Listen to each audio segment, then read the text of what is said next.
G, D,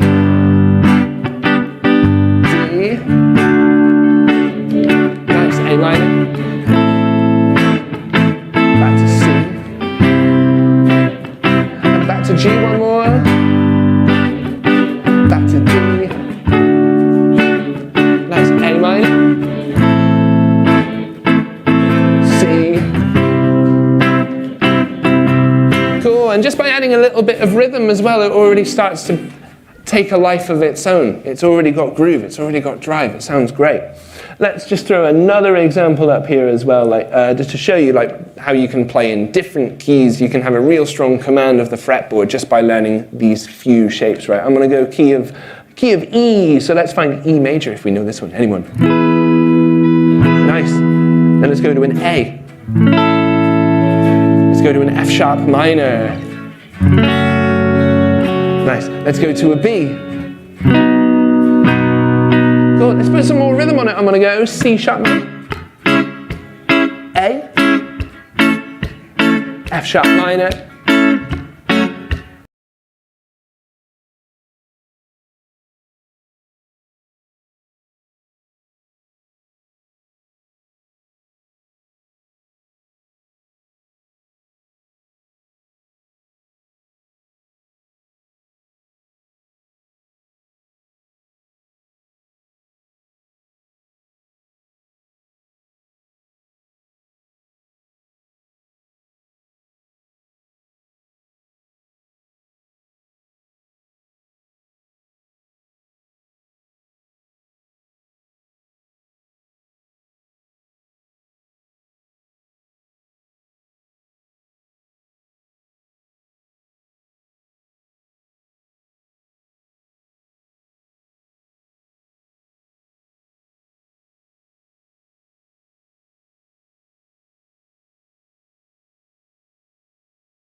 just two fingers. Just find that one. Just your finger one on A2, finger number 2 on D2.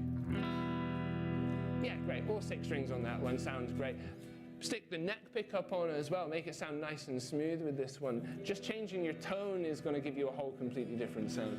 If I move these 2 fingers down a string here, does that look familiar to anyone? Does anyone know what chord we've got here? It's an A something. So this is an A sus2. I like these chords because they're nice and easy to practice changing with. So if I just start on my E minor, right? 4 of these, they're down a string, A sus2. Yeah, nice. We're just going to keep this speed the same all the way through. Just keep going on your E minor. Same one. A sus2, ready, change.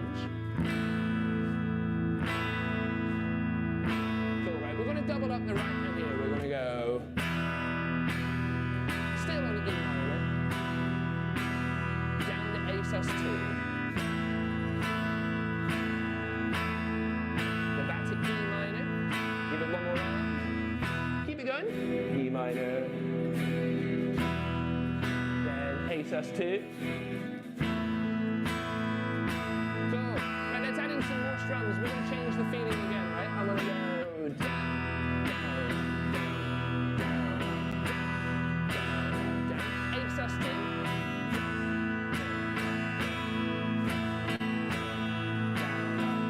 Back to E minor.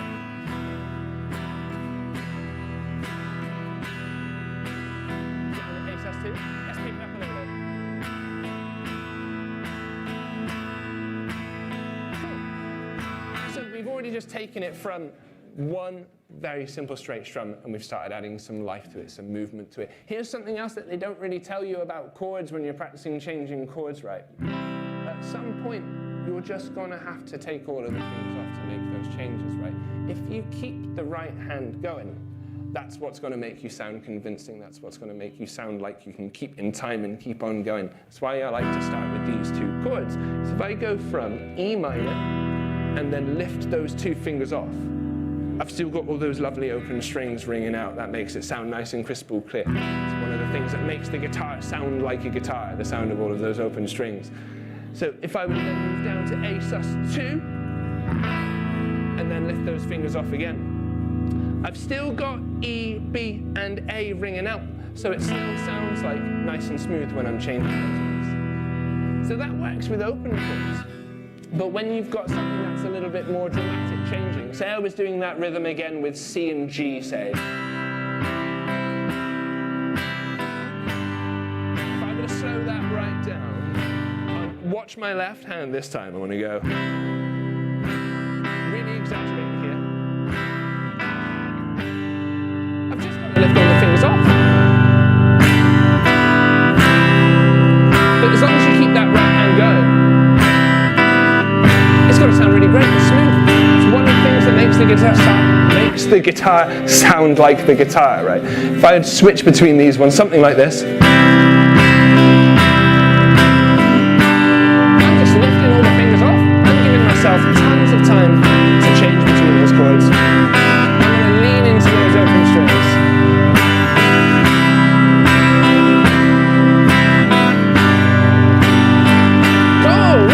So we've got that rhythm. Let's see if we can throw a bunch more rhythms your way as well. Let's go something a little bit more tricky. I'm going to go back to my E minor and A sus2. Let's try this one. If I go down, down, down, down. Next one, A sus2.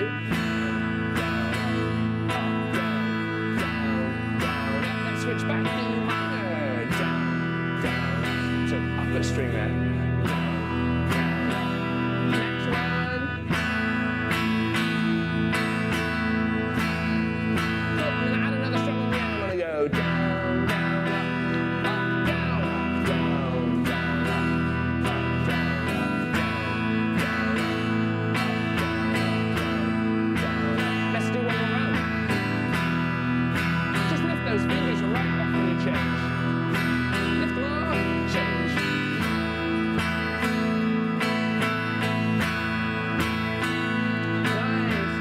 A completely different rhythm your way, because these are all sounding great.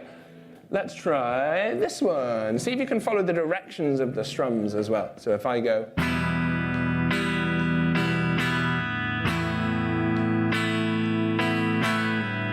join in when you can.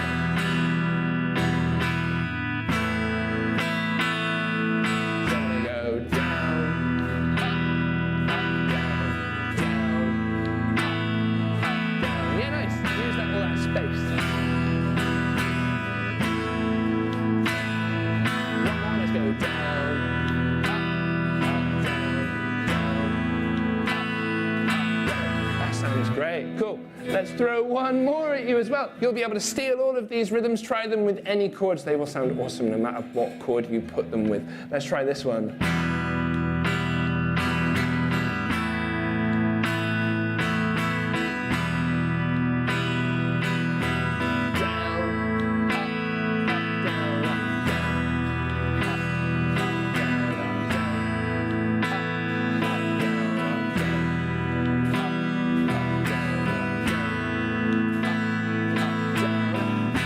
Sounding great to me, guys. So my takeaways from this, if you can, right, when you're changing chords, it's totally okay just to lift off all the fingers. It's totally okay just to hit all of the open strings as you go as well. These are things that make the guitar sound like a unique instrument, sounds like a guitar, not like a keyboard instrument. A keyboard instrument, you can change all the fingers very swiftly next to each other like that, and you haven't got two separate hands doing two different things to try and make it sound a little bit of a disadvantage compared to other instruments, because you've got to sync this hand up, you've got to get this hand ready to go as well, and then you've got your head in the middle as well, trying to go, am I all correct? And getting all of those ones together there. So a little bit harder than piano, in my personal opinion, but take these ones away, see if you can loop them up, see if you can mix the order up, try them with different chords, and have fun with them. Man, time has really gotten away from me this evening, so at this point I want to hand over to you guys, and is there anything that you'd like to ask about? So I've got lots of other things I can talk about in the meantime, but I do want you guys to get any questions that you may have in as well, so we're going to have time for that, so if there's anything you do want to ask. One question. Yeah, please, mate. Palm muting, okay, cool. So let's look at some palm muting within like some power chord context again. So if I find my G power chord, let's find that 3rd fret power chord again. So finger number 3, or finger number 1 on E3, finger number 3 on A5. Yeah, good palm muting will really change the sound of your drum. If I were just to go, if I were to go,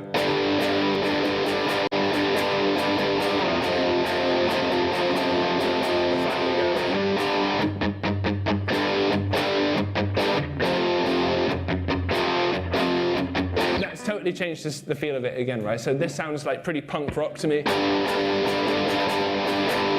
This sounds a little bit more old school rock, old school metal. So my techniques for palm muting are getting as close to the bridge as you can, right? So if you have a look on your particular guitars there, on those Pacificas for sure, you'll have some little screws sort of sticking up out of the bridge, right? So see if you can locate where those are, because that'll almost be like your anchor point for your palm. So basically, karate chop your strings as close to the bridge as you can get, right? And I'm using like the soft, squishy part of my hand here to rest on the strings. Not to press too hard, because if I press too hard, that's going to completely deaden those strings. If I'm too loose, change all the fingers very swiftly. It's one of my favorite ways to play power chords, if you've ever tried this one. Let's find your C power chord again, so your 3rd fret. All I'm going to do is I'm going to slide that 1st finger down 1 fret, and you've got a really cool moving kind of bass note here. So I've got my 3rd finger on my D5. You were on A3 for that one, but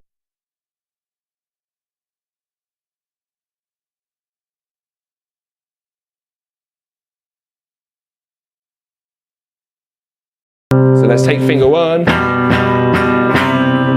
and then what I like doing is moving this up a fret again, moving it up a fret again. You can even move it to the E string. Sounds so cool, right? You've got a nice moving, dramatic line all the way up through that. Good fun, right? I've got one more example we can use with power chords as well. I'm going to play quite differently this time. If I go back to my E, I play like this.